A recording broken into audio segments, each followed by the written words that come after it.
श्रीलंका की प्रधानमंत्री डॉक्टर हरिनी अमरसूरे ने 12वें गोल डायलॉग में हिंद महासागर क्षेत्र की चुनौतियों से निपटने के लिए साझा प्रयासों की अपील की। उन्होंने कहा कि नौसेना और तटरक्षकों के बीच समन्वय, सूचना साझा करना और विश्वास निर्माण जरूरी है। अंतर्राष्ट्रीय कानून का सम्मान और नौवहन की स्वतंत्रता बनाए रखने पर भी जोर दिया। नई दिल्ली में राष्ट्रपति द्रौपदी मुर्मू ने 64वें राष्ट्रीय कला प्रदर्शनी समारोह को संबोधित किया। उन्होंने कहा कि भारत को सांस्कृतिक शक्ति के रूप में मजबूत करने के लिए सामूहिक प्रयास जरूरी है।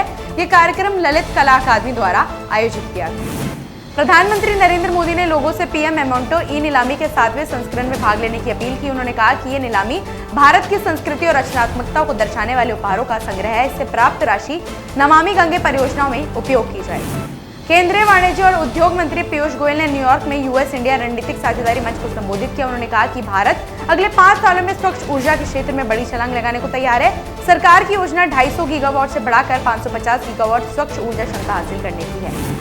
केंद्रीय मंत्री अश्विनी वैष्णव ने बताया कि कैबिनेट बैठक में 94,000 से 95,000 करोड़ की मंजूरी दी गई है। बिहार के बख्तियारपुर राजगीर तेलिया रेल लाइन को डबल करने और साहिबगंज बेतिया हाईवे को 4 लेन बनाने का फैसला लिया गया। उन्होंने कहा कि ये दोनों परियोजनाएं बिहार के विकास के लिए अहम है। लद्दाख को राज्य का दर्जा और 6ठी अनुसूची में शामिल करने की मांग को लेकर लेह में जोरदार प्रदर्शन हुआ। नाराज प्रदर्शनकारियों ने भाजपा कार्यालय में आग लगा दी। लोगों की मांग है कि लद्दाख को संवैधानिक अधिकार और विशेष पहचान दी जाए। किशनगंज में एआईएमआईएम प्रमुख असदुद्दीन ओवैसी ने कहा कि उनकी पार्टी बिहार चुनाव में गठबंधन के लिए तैयार है। उन्होंने बताया कि अख्तरुल इमान ने नेता प्रतिपक्ष को पत्र लिखकर 6 सीटों की पेशकश की है। ओवैसी ने कहा कि अब फैसला बिहार की जनता को करना है कि कौन भाजपा को रोकना चाहता है। उत्तरकाशी में उत्तराखंड क्रांति दल यूकेडी ने यूकी एसएससी पेपर लीक मामले को लेकर विरोध प्रदर्शन किया। प्रदर्शनकारियों ने पारदर्शिता और दोषियों पर सख्त कार्रवाई की मांग उठाई। उन्होंने कहा कि युवाओं के भविष्य से खिलवाड़ बर्दाश्त नहीं किया जाएगा।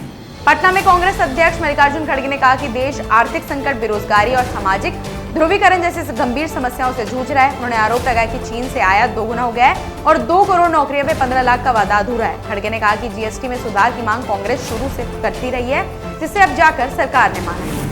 महाराष्ट्र के मुख्यमंत्री देवेंद्र फडणवीस ने सोलापुर जिले के नीमगांव और सीना दरपाल गांवों में बाढ़ प्रभावित इलाकों का दौरा किया। उन्होंने ग्रामीणों से मुलाकात कर हर संभव सरकारी मदद का भरोसा दिलाया। फडणवीस ने कहा कि वेट ड्रॉट सिर्फ एक शब्द है, लेकिन नियमों के तहत पूरी सहायता दी जाएगी।